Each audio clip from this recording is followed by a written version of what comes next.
Bonjour bandeko balandi bana mboka Congo ba oyo bino nyoso bolandaka la voix de Kivu tele na bino oyo pesaka bino basango ya mboka na biso oyo tosalaka ba analyse na koloba mpo na mboka na biso parce que tozobisa bino ke mboka na biso eza toujours na kati ya occupation. Lelo toza na le grand patriote mwana ya Congo oyo alalaka akanisaka Congo alamuki akanisi Congo. Lelo toza na kati ya mboka ya Afrique du Sud na Johannesburg tozosala nde azosala analyse ya Kamere na mboka oyo ya Afrique du Sud. Pourquoi lelo Kamere aye lelo na kati ya mboka oyo ya Afrique du Sud? Ndeko bonjour, pourquoi tolingi toyeba ba oyo Congo balingi bayeba pourquoi visite ya Vital Kamere na kati ya mboka oyo ya Afrique du Sud? Aye kosala nini? Est-ce que ça na impact nini na ba Congolais? Est-ce que ba Congolais ba ko bénéficier nini? Pourquoi président aye aza na kati ya poto lelo Kamere aza na kati ya Afrique du Sud? Aye kosala nini exactement? Tolingi toyeba analyse na yo kozala ndenge nini pour que ba Congolais nyoso bayeba yango. Merci. Merci ndeko pona mutuna na yo. Omoni Kamere aza mutu moko aza na expérience makasi. Et ce que omoni Félix azotambola ba mboka nyonso tout mais akomi na Afrique du Sud te. Parce que Kamere ayebi que c'est le moment où yo vide ezali oye akoko kokota na kati na Afrique du Sud po akoka ko senga ke ba sud-africain o bazali na espoir lisusu te lokola Kabila pesaki bango ba espoir na tango azaki na pouvoir mais na tango o Félix akomi na pouvoir bango bazali lisusu na même mise te na ba ressources ya Congo lokola bazaki nango pa ya Kabila yango wana Kamere ye ko récupérer situation wana ke bazala sima na ye po ye aza déjà candidat pour na ba élection en 2023. Alors, bah, sud-africain, ouais, vous savez que politique et Afrique mingi est repassé par Afrique du Sud. Vous voyez même Aftel, hein, Azaki toujours passé par Afrique du Sud. Natangwana, président Mandela Azaro Benga, Laurent Désiré Kabila, rebelle président. Parce que, bah, Ebaki et Lokonini, bah, Azako Sala,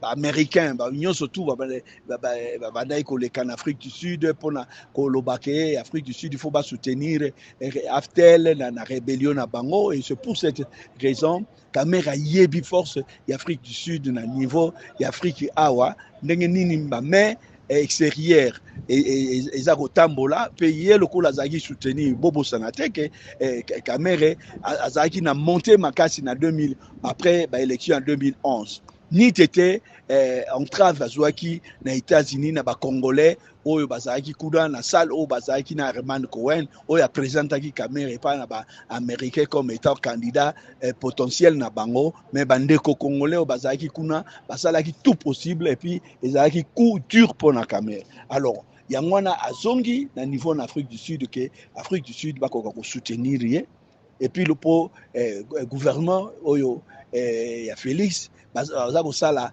allusion en Afrique du Sud mais hier récupérer vide wana pour Afrique du Sud bakoka kozala na base na ye ba soutenir ye et puis lokola bankambo ya inga wana sud-africain baza ko compter que ceux qui bakoko zo marché wana koteka iga kosala exportation ya inga na ba pays mususu wana ko trouver même emploi pour na bandeko na bango ba sud-africain. Alors il y a que ça les locaux makasi pour na bango. Alors lokola marché wana nano isale pesamité mais ba soutenir Kamere pour que Kamere tango ko pouvoir pour ba ko réaliser projet wana. Ok, merci mingi vraiment mutuna mususu papa toza totika na mituna mibale parce que biso tolingi banalise oyo osalaka tomoni lelo bandeko ya IDPS ebele bakei koyamba Kamere et puis je me rappelle bisaki biso période moko que non tolingi opesa biso nano histoire pourquoi to IDPS bakei kuna pourquoi l'IDPS toujours basalaka biloko oyo même histoire oyo ebisaka biso ya nani ya union ya nani ya conférence souveraine oyo bato IDPS bakendaka pe na repa mama nani mama mwasi ya président Kasavubu peut-être ba Congolais belé histoire wana bayebaka ngo te tokoki kolinga ozala moi bref pourquoi nos compatriotes bakei koyamba lelo Kamere parce que ça fait dans 9 mois passés en 2018 parti à Kamere banda koyokana te na Johannesburg mais lelo to kamwe ndenge bato bakomi bien aéroport et puis obisa biso pourquoi IDPS basalaka biloko wana et pourquoi basalaka mpe na conférence souveraine kokende kolinga kokotisa mboka na biso na bamobulu oyo moko oyebi. Ok, ça, merci de répondre à la question. Oyebi que UNC Banda Kamera Longwaki, président de l'Assemblée nationale, a formé UNC et il n'a jamais la bastion et opposition à la Yoville. Parce que quand on a meeting, même batuna bango balata même fichier ya caméra batuna toujours ko bundisa bango et puis batuna ko bundisa bango liboso za batuna IDPS. Et IDPS c'est une école de violence. Pendant même tozui démocratie démocratie depuis le 24 avril 1990 tant que maréchal Mobutu a salaki proclamation nango soko tali même que ça bandako ya bato aussi que ça drapeau le code de violence c'est l'UDPS. L'UDPS n'a pas éduqué ses partisans, hein? Alors parti il y a Lokuta, parti tribaliste, parti aux années des autres bakasi. Lokuta ndenge nini basala lokuta nini? On a ébiso na conférence nationale discours Mama Kasavubu asalaki pour la contre président Mobutu. Ce bateau basaki wana biso zaki na kati ya conférence nationale c'est lui de pes qui muta salaki discours wango et alobi ke président Mobutu aida bangote banyok bamona pasi bona boye le même jour na Butu président Mobutu a sa réponse na que Mama Kasavubu ceux qui azaki na fait ministre président Mama Kasavubu azaki le quoi 21e ministre mais sans ministère aza ko bénéficier na avantage union surtout au ba ministre banayi ko soit mais na kati ya constitution en Congo on n'avait pas prévu que veuve chef de l'état a ko bénéficier na ba faveur wana loko la ministre, hein même ndako oyo président Kasavubu atikaki babukaki yango président Mobutu apesaki mbongo batongi ndako mosusu alo mukolo yango ezalaki scandale même intendant général il y a Guadolite et Zaki Mona président Kasavubu. Donc bon il peut pas aussi maman ça li discours contre il y a mensonge parce que vous voyez que le Kuta y a toujours dans l'ascenseur et puis vérité dans l'escalier. Président Mobutu a déballé qui yango a ebisaki makamuyo surtout et pesaki bato son eza politique na bango alors lelo oyo pour bango tala même babitumizo ça na ba minembo e banini il de pèse tali bango te problème na bango tali président c'est un point entre bango bazo tala pouvoir mais baza tala écoloté ba valeur ya mboka bazo tala ngote minembo eko ko kenango mais pourvu que Félix Aza président ba protéger yango alors lelo yo ba komi na caméra parce que baza na kati ya cash pour soutenir les coalitions na bango. Mais babosani babundisi bato ya UNC na Afrique du Sud mingi za bango bato de presse kofinga même caméra za bango bato de presse donc c'est une école de violence alors ceux qui démocratie sens même la démocratie et cause à la tête parce que démocratie c'est la culture il faut tout apprendre culture et la démocratie alors bango bayebi le komongote et alors baza kotia mboka na désordre puis donc la base en école de la violence il y a moi base toujours manifester la violence. Merci mingi papa mutuna na biso ya suka eza pona bitumba oyo zoli kana kati ya Sud Kivu na kati ya plateau de Mitumba esika bamtobele babenga Kaminembwe proposition nini okoki ko lobela ba congolais to sala nini poto zwa kimia place wana parce qu'il y a des politiciens congolais bazolinga bato bakena ba dialogue il y a des politiciens congolais bazolinga bato résoudre nani wana na ndenge ya politique et puis communauté internationale de soutenir bango sala nini to ebite analyse na yo okoki kozala nini ou bien nini en tant que congolais okoki koyebisa biso na pourquoi ya lelo po ba congolais nyonso bazolanda na monde mobimba ba baza na Amérique, Europe, Asie, Océanie même na Afrique awa bayokayo. OK.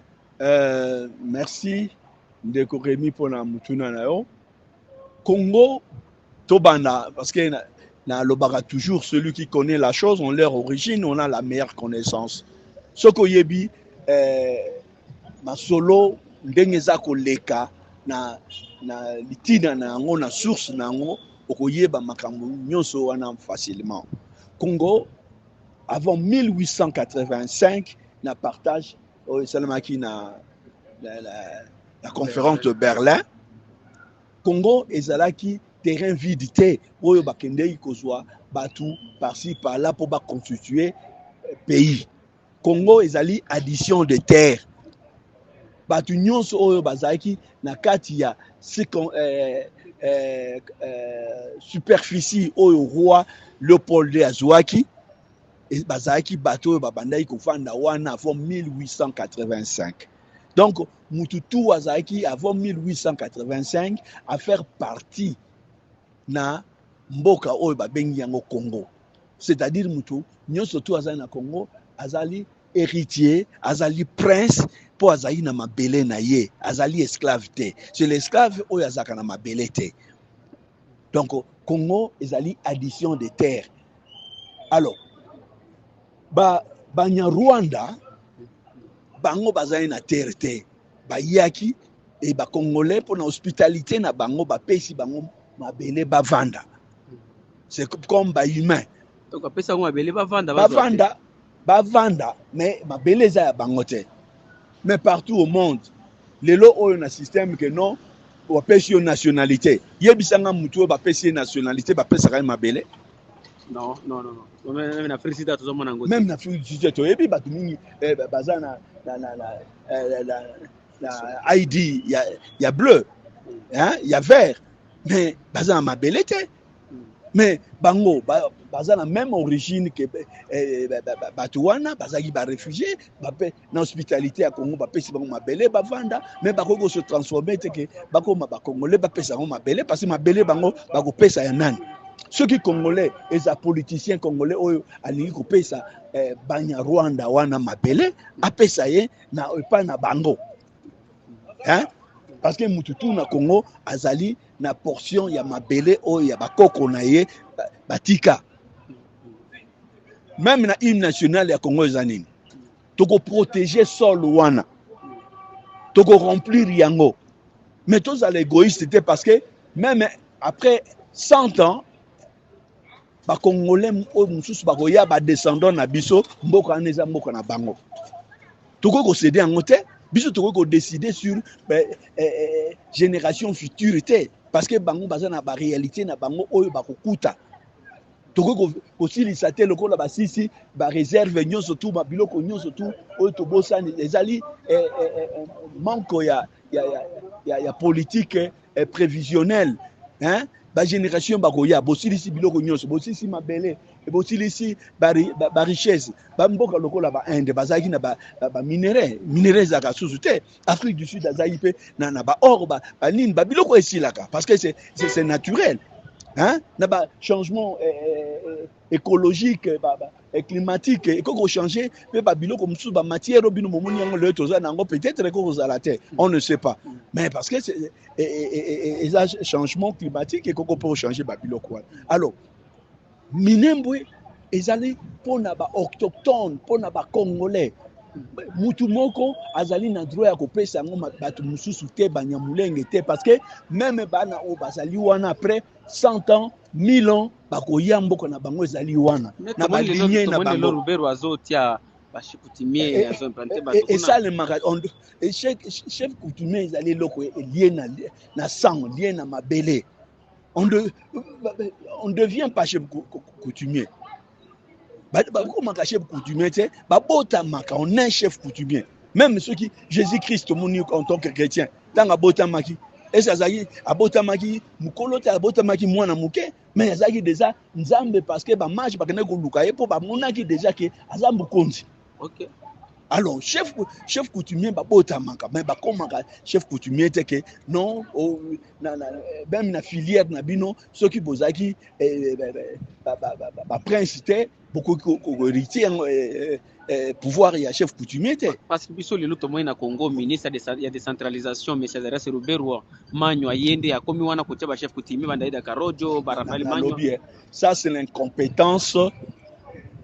Il y a des politiciens congolais. Na immaturité politique na bango. Mais il y a des professeurs congolais qui sont en train de sonner ça. Non, tu à 60, politicien à 60, tanga ki mingité, mais bazaki na nationalisme koleka, universitaire congolais, même docteur, parce que l'intelligence est une faculté de s'adapter à des situations nouvelles. Mais intellectuel, quand il ne s'adapte pas à des situations nouvelles, il n'est pas intelligent. On a basé intelligent parce que bateau ya kalawana yeba ki ndenge ko s'adapter na situation nouvelle, kabela ki bango mabelete. Hein? Population combien est congolaise bazaki na tango wana, pourquoi Banyarwanda ba pese ki bango mbelete, mais bayeba ki mabele wana eza pona bango mon côté na même ba génération future. Et génération lelo oyo baye bazaye ba mususu pe bakoya mabele wana bako céder en côté. Alors il faut résoudre ce problème là sur le plan sociologique, net mai décider mabele ezali ya ba congolais et minimum isa ba congolais et bakopesa yango na mutu te comme solution. Le gouvernement congolais olinga beta maimai va expliquer yo comme ça parce que baza complice. Ce que le gouvernement congolais balinga pesa bango mabele, hein, mais oyo amoni que so baza kasayen akamata mabele apesa bango akeno pesa bango na Kasai parce que le Congo ezali addition de terre. Comme je dis bien l'addition na principe mathématique, il y a addition. Les alliés, azana 1, azana 10, azana 5, basangani. Alors, ceux qui mutu na mutu alingi ko retirer. Ko retirer, ceux qui pesa 1, ko retirer 10 ngeni. Po pesa 10 té. Hein? Oui. Ko retirer kaka oyo pesa ki mise na yo retirer. Alors, ceux qui yo lingi sikoyo oyo yo pesa ki o kabela ngo mutu mususu. Hein? Yondo ko pesa ye me ko kamata te ya muninga mususu o kabela ngo mutu mususu. Ceux qui politiciens congolais on a alingi akamata mabe apesa banyamulenge mabele. Akende pa na province na ye, na village na ye parce que ye addition ya mabele na ye et faire constitution ya Congo akamatango apesango na banyamulenge. Mais beaucoup de politiciens politiciens belé à Congo bazo pousser argument que non bazo ba politique la loi internationale loi Nations Unies MONUSCO to moni place moko loi internationale akamati mabele apesi étranger te. Donc ba spécialiste na droit baza toujours na Congo. Ceux qui te lo na droit autant même Congo na kati ya droit te. Parce que droit na Congo ils en 2006 na élection, ils en 2011 na élection, 2018 ceux qui ba juriste bazaka na Congo biloko ne ko sale matin. Il y a mon Congolais moko ko pesa solution na kati ya makamwa mabelete par complaisance ba pesa ngo et pas na ba Rwandais ça n'existe pas. Est-elle encore un danger? Kagame akamati ba réfugiés bazaki na Libye memi bango na kati ya Rwanda baza na problème ya terre akotia bango wana parce que baza ko s'attendre que ba ya kotia bango na Congo. Alors il faut tout fungula miso Congo za poubelle te, hein? Nzambe apesi mbutu na mutu na richesse na ye atie bato mususu milai bato mususu mikuse soki nzambe asali yo mukuse garder mukuse na o prépare bongisa ki mukuse na o ezate ke yo oluka ozwa ya bato mususu te ezaka ndenge wana te, hein? Ezaka ndenge wana te. Et nous avons 9 pays frontaliers na Congo. Pourquoi toujours Rwanda? Na Angola tozali pe na ba réfugiés. Congo Brazza tout un problème. Alors Rwandais bomi ba Congolais c'est combien de Congolais? Basa les génocides na Congo. Aussi au mona wapi Rwanda le Tutsi le Hutu problème na bango ba ko résoudre na kati ya Congo. Ça se fait nulle part. Mais président lobaki ke ba Congolais nde bakendaka ko ma problème ya nani ya na Rwanda tangu akendaki kuna na nani ya musée ko anniversaire ya nani ya génocide ya Rwanda. Peut-être il y a difficulté tous en makasi ezali ya kosala diagnostic ya situation en Congo.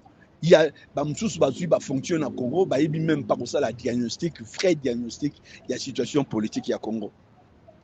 Vous comprendre? Alors bato baza ba nationaliste ba akosala ngo eloko moko biaisé eloko moko par complaisance pour à se pelisa bato. Non. Problème ya Congo ezali faut sala diagnostic moko objectif.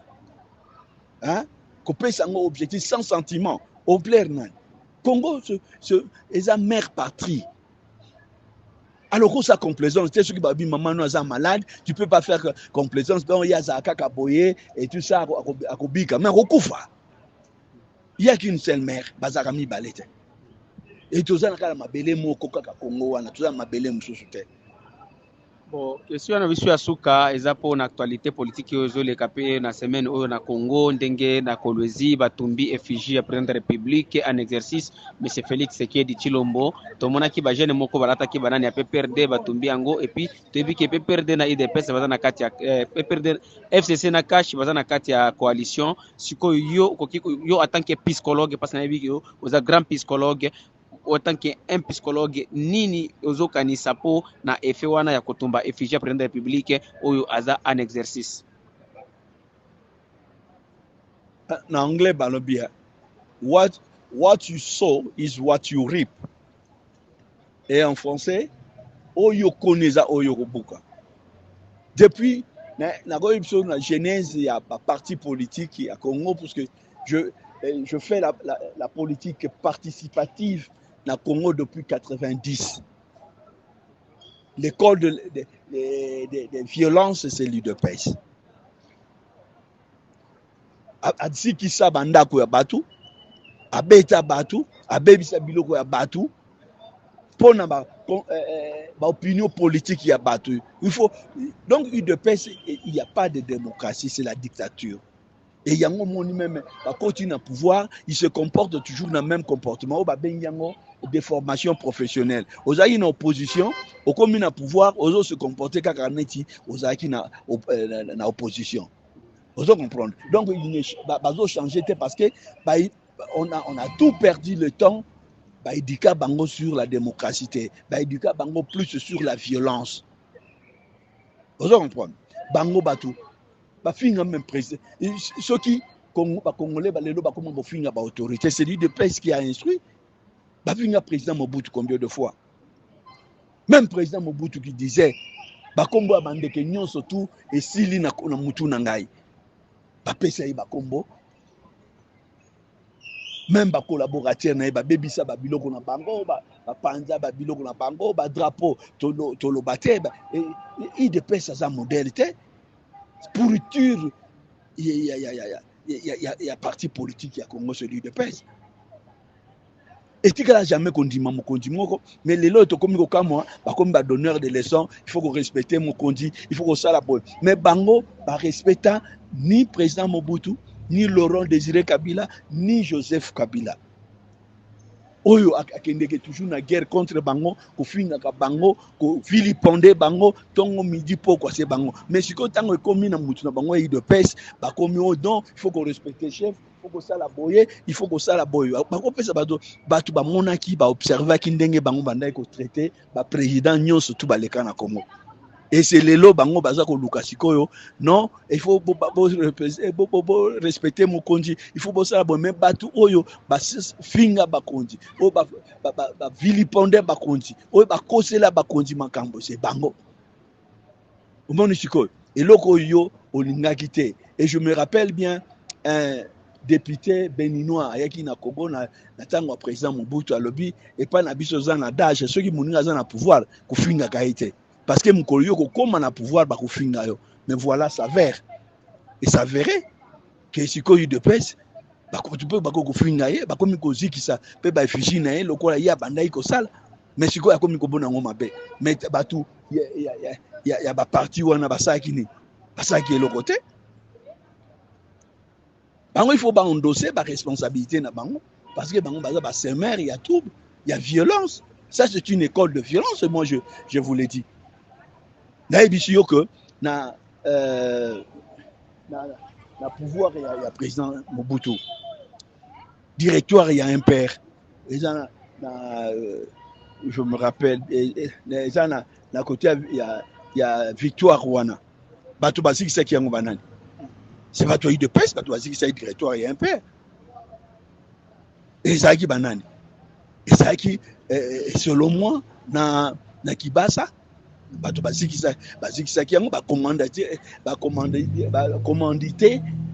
bato na bango école de violence bazikisango ba milice na bango, ce qui est grave que parti on est plus na parti à violence, il y a ba milice bakende ko zikisango. Alors président Mobutu impère bazaki na milice te, bango bandai ko utiliser ba militaire, bango bazaki na milice le quoi il de pèse na milice te, lokola et PPRD à la milice te oyo soki ba bengi ba béret vert, ce sont des ba béret rouge, ce sont ba milice. Hein? Ils en étaient Roubero à la milice na été. Comment un pays où il a une responsabilité à protéger les frontières, na bien na bango ba milice. Non. Alors, et président Mobutu Saineni, loki le service de sécurité déterminer que ça qui selon mon akibasa. Alors, atindi plastifier imprimerie de la cité.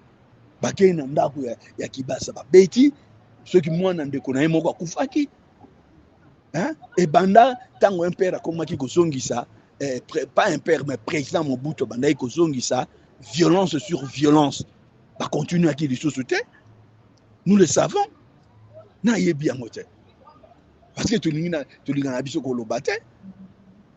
Ça c'est une école de violence. Merci mingi bandeko balandi bana mboka Kongo ba balandaka télé la voix du Kivu bisika nyonso bozali topesi bino totondi bino mingi tolelo toyambaki le grand psychologue mwana ya Kongo oyo vient na biso paki aza parmi ba jeunes o bazaki na kati ya conférence souveraine période wana biso kutu tozaki nanu na bana mike ba muso botamaki nanu te yango wana tosepeli mingi papa na ndenge lelo toyambiyo bandeko balandi na mbala suka na à la prochaine fois pe tokoyamba ye po to ya ko solola pona na makambo oyo zoleka na kati ya mboka na biso Congo tolobi merci mingi papa. Oh merci to solamba la sima to sensibiliser message ba Congolais ki pesa ngoni na lingi koloba mingi na bandeko ya este mabele asakana na ngote nzamba pesi mukili mabele mais nzamba tika kotonga ville bon côté village mongote mais apesi biso mayele totonga yango selon ma besoin na biso. Alors il faut mutua protéger mabele parce que mabele ba cordon ombilical na biso ba konda bango na kati ya mabele bana minembo ba congolais nyoso tout ba cordon ombilical na biso eza na kati ya mabele ya Congo ezali ba rwandais wana mabele na bango ezali pa na bango butokoki jamais posséder mabele na bango. Babele na biso pa na bango. Israël na Palestine ti lelo baza ko bunda pona mabele. Ça la leçon munene. Soki Israël baza bana nzambe bazali ko céder mabele na bango te. Mais comment bino boko mata mabele na bino boko kopesa kaka ba rwandais. Pas intimidation, soki ezani mutu moko ko convaincre yo te. Hein? Parce que ezali eloko na yo il faut garder en jalousement. Yango soki baza kolobake ba congolais baninga mboko na bango te, c'est parce que congolais ko kamata mabele na ya pesi yango mutu mususu. Mais tango yo kamati mabele na opesi mutu te, mutu alobi oui olingi mboka na yo. Oko céder makambo nyonso tout sauf cela.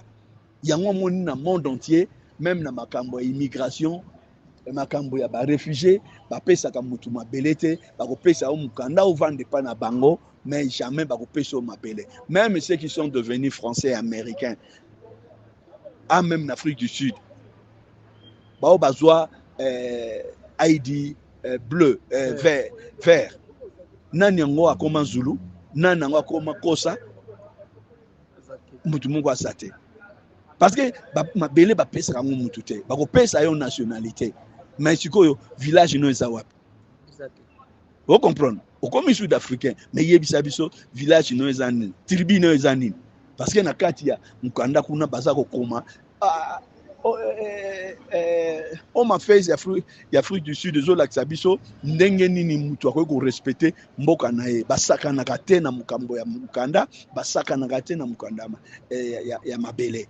Donc en Afrique du Sud blague wana ko sala mate ceux qui ba blague oyo zo ko sala na Congo c'est parce que ba congolais bazali incompétent bazali na muru ya mboka na bango te, hein, yango zo mona ke ba biloko wana zo salema ke mutu nyonso azozwa ngo avec facilité non bo pesa bango ba ko pesa bango nini oyo alingi ba pesa bango ba kende ko pesa bango na place oyo ye azali héritier na mabele wana oyo bakoko na ye batikela ye comme ça azala ko héritier na barwandais. C'est solution. Alors problème ezali solution pour trouver solution sociologique mutuna eloko na ye donc oyo nzambe apesi. Alors après wana tokomi na solution politique eza nini lokola selon bango que nzete soki ezindi na mai 100 ans ekomaka ngando barwandais lokola bavandi un siècle na Congo bakomi bacongolais. Alors bopesi bango soki nationalité congolaise individuelle mais bavanda partout na Congo mais pas bopesa bango mabele moko boye bango bavanda boye wana ko salema te parce que bapesa ka réfugié mabele te soki place ya kosomba lopango soki bakovanda place ya kokende ko Rwanda bavanda moko na choix na ye mais ça te que bopesa bango village bapesa ka mutu village te parce que intention na bango eza mabe babomi ba congolais basali génocide na congolais na Congo. Alors tokoki lisusu ko permettre bango bakoka kosala génocide mususu te soki sur le plan politique bapesa bango nationalité mais mabele bakoki kozwa mabele te bazwa nationalité comme batu nyonso bazozwa mabele même ceux qui vous disent que sur le plan international bopesa bango mabele parce que na moni mutu moko te sur le plan international on a voyagé tokende na bacontinue ebele to voyage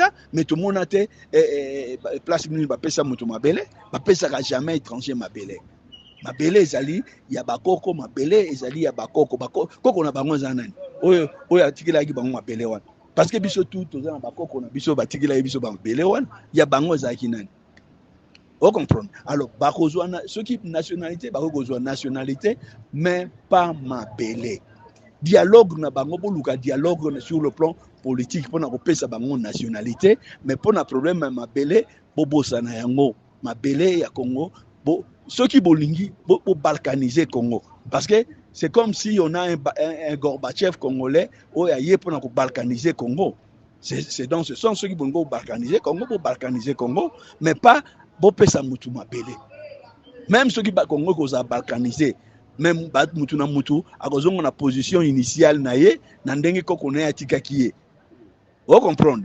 Bobomi et commission non état ezaka na Congo te batu na batu bazongi na position na bango avant 1885 mais mabele ezongi epa na mukolo mabele azongi na mabele na ye tozongi na position na zéro na kanisi ozo comprendre ngai mais mabele mutu na mabele na ye. Ok, merci mingi vraiment bandeko balandi bana mboka Congo totondi bino bolanda biso pe na Facebook bolanda biso na Instagram na YouTube La Voix du Kivu toza wana contact na biso eza wana merci mingi. Merci.